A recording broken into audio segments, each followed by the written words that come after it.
Believers change their environment because God has changed them. So, it's time for us to change our environment. It's time.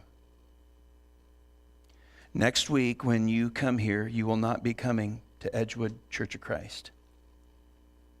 We're changing our name to Crosspoint Church, starting next week.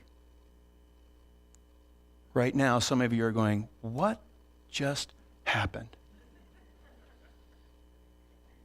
We're changing our name because we've been hindered by who we were.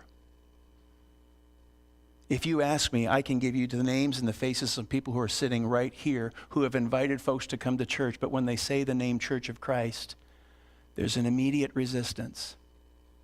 In our area, there are memories of people who attended the Boston Church of Christ.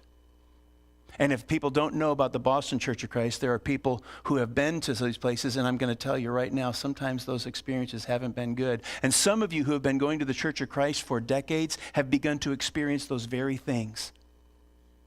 And you know what we can't do?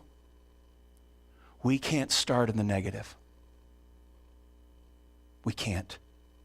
It's hard enough when people are coming less and less, and churches are closing more and more. We've been hindered by who we were. And frankly, we're no longer who we were. We're not the same people that we were just 2 years ago. We've let a lot of things go, and we're going to let a lot more go. Because we have to reflect not the things that we like, but the Savior that we love. And talk about the things that He's done for us over and over and over and over again. Because when Jesus shows up, people change. And we're getting ready for who we're going to be. Our mission will always be that we are helping people to find and follow Jesus. And this name references the idea that we're just a stone's throw from the crossing point of 495 and I-95. But metaphorically, this is the place where people will cross from despair to hope, from bondage to freedom, and from death to life. This is the cross point.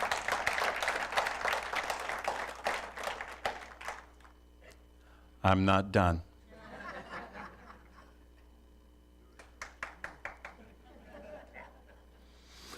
In March, we're going to be adding another service. We're starting 2 services. I have told you in the past that we were going to wait a little bit more before we filled up, but we can't wait. We can't wait. People are dying. People are giving up. But we live in a world that has its priorities completely and totally upside down. They can't decide whether to go to a soccer game or speak to the God who loves them. And listen, I understand, I get it. I've lived that life. I know what it's like to have 3 kids and a football game and a soccer game and a chorus concert and this and that, and I got to fit 40 hours of activity in a 24-hour day. It just doesn't work. And so when a church says, I'm sorry, the only time we want to talk to you about God is once a weekend, we're not going to do that anymore.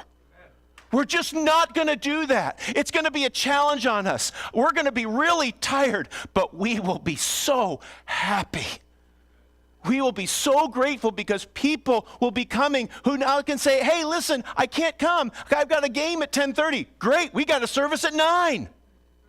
And after we do that, we might add another. I don't know. I don't know where this is going to end. What I do know is we're not going to stop creating opportunities for people to come and find and follow Jesus. That's all we're going to do.